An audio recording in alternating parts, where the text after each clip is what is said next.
Nous avons marché pour la paix, mais la paix, nous la trouvons ici à l'écoute de Radio Coteau, surtout quand vous avez la possibilité d'entendre la voix mélodieuse de notre amie Sydney Trière, qui, en plus d'être accompagnatrice en entreprise, écrit des livres, mais on en parlera un petit peu plus tard.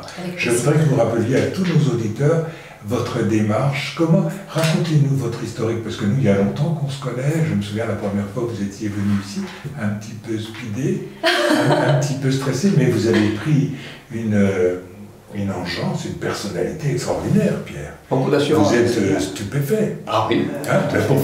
Et très intéressé par ce que Cindy nous dit. Oui, c'est important. On aurait eu, nous, à notre époque, des gens comme ça dans les entreprises où on travaillait, ça aurait pu faire du bien.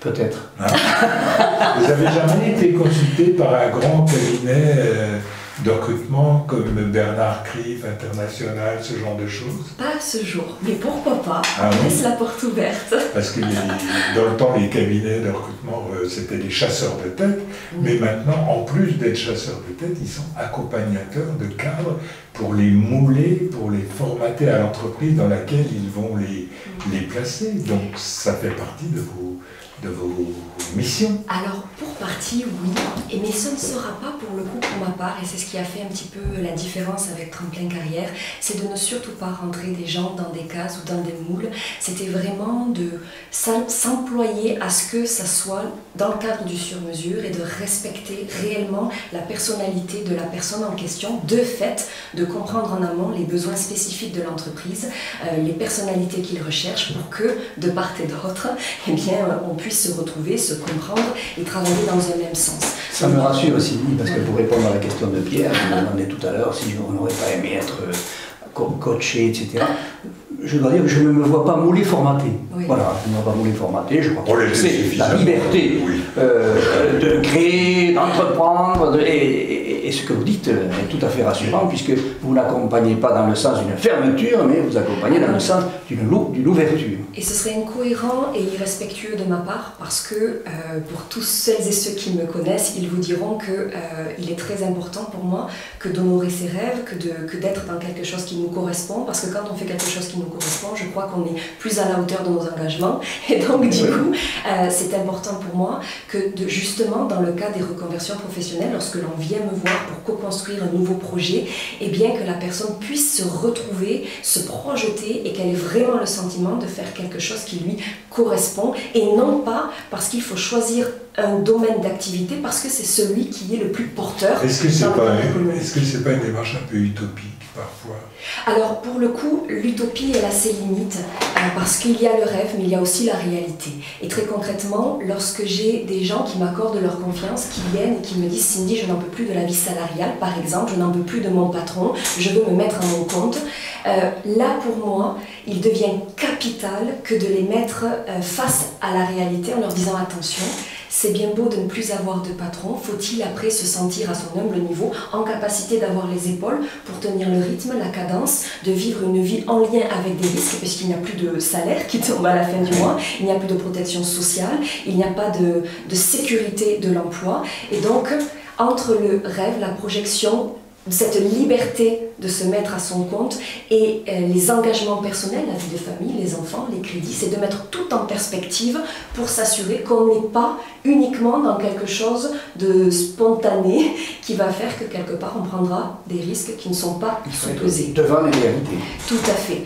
Mais des réalités qui ne doivent pas s'arrêter non plus à du terre-à-terre, mais de projeter, de permettre de projeter quelque chose qui nous faut anticiper, quoi. Exactement.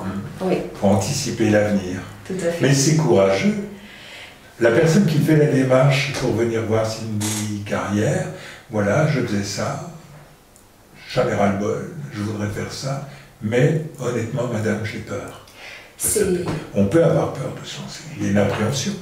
Complètement, et c'est souvent la raison pour laquelle ils acceptent de capitaliser, d'investir dans cet accompagnement-là, parce qu'ils savent qu'ils sont capables, mais ils ont peur de se laisser rattraper par leurs doutes, par leurs craintes, par leurs appréhensions, qui ne peuvent être que légitimes.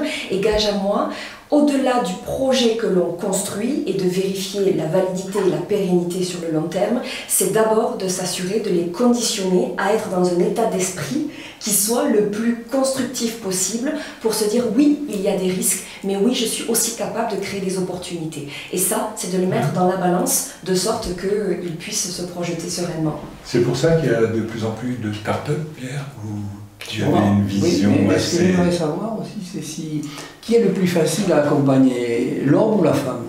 Alors, je vais vous dire une chose, c'est que pour le coup, objectivement, ça n'a pour moi aucun rapport. Par contre, je peux répondre à votre question. Le dénominateur commun des accompagnements qui sont les plus productifs, les plus constructifs, ce sont des gens qui ont fait volontairement la démarche de venir me voir, qui n'ont pas été poussés par l'un ou par l'autre, qui sentent au fond d'eux que c'est important et qui acceptent la remise en question, qui acceptent d'être poussés dans leur retranchement. Et il y a des contrats, pour être tout à fait honnête, que je ne rentre pas et je ne force jamais à ce qu'ils rentrent, parce que si je sens que la personne n'est pas encore prête, alors je vais pouvoir insuffler la dynamique requise, mais je ne suis pas sûre que la personne puisse se l'approprier. Donc, homme, femme, peu importe, mais motivation, ça, c'est le maître mot. Oui, c'est le moteur. Exactement. Est-ce que vous pouvez être contacté par des métiers artisanaux? Est-ce qu'il y a un boulanger qui est chez son patron, qui a envie de s'installer, ou un traiteur, ou une couturière, ou un coiffeur comme lui, ou un coiffeur? Je viens, moi j'en ai marre, je vais me lancer, mais il y a l'accompagnement des chambres de commerce, il y a toutes ces choses. Mais vous, c'est plus. En fait, je ne vais pas aller jusqu'à ce que l'on appelle le business plan sur la partie financière. En revanche... C'est le moral plan. C'est oui, ça. C'est vrai. Là, pour le coup, on va vraiment être sur un accompagnement qui va aller jusqu'à cette partie financière, qui fait que comme je ne connais pas chaque secteur dans ses particularités, il faut savoir rester à sa place. Par contre, quel que soit le projet que l'on vise, gage à moi de m'assurer que la personne le porte en état de conscience par rapport à ce que son métier suppose. On peut aimer la viennoiserie, mais on peut ne pas aimer se lever à 3 h du matin tous les jours, à travailler les jours fériés, à travailler le week-end. Ça peut paraître un exemple tout à fait anecdotique, mais quand on cumule les questions, on se rend compte qu'au final, les réponses sont plus ou moins cohérentes et en fonction, on va voir si c'est recevable ou pas, la nature du projet. Parce que vous voyez, j'ai vu dans le Gers, il y a énormément de cadres supérieurs, de très grands groupes qui sont venus s'installer et créer leur affaire, que ce soit des chambres d'eau. Il y a même un ingénieur qui avait fait Polytechnique qui a ouvert une boulangerie. Tout à fait. Les remises en question par rapport au Covid, je suis très impressionné par ce genre de situation. Oui. Vous en recevez des gens? J'ai reçu même de la fonction publique. De la fonction publique où il y a sans doute ici un statut qui est quand même globalement en protection par rapport à d'autres secteurs d'activité. Exactement. Et là, je retrouve maintenant dans mes locaux de plus en plus de personnes issues de la fonction publique qui sont prêtes à mettre un terme à leur contrat en vue de créer quelque chose qui soit dans un secteur d'activité totalement différent et là pour le coup dans l'environnement par exemple. Oui. Et la terre gersoise s'y prête merveilleusement bien. Et ça amène du rêve aux gens qui ont envie de s'installer. On va faire encore une petite pause musicale. Mon cher Patrick, qui a l'air très concentré derrière sa vitre. Vous savez tout, je vous dis tout, vous avez raison. Écoutez-nous.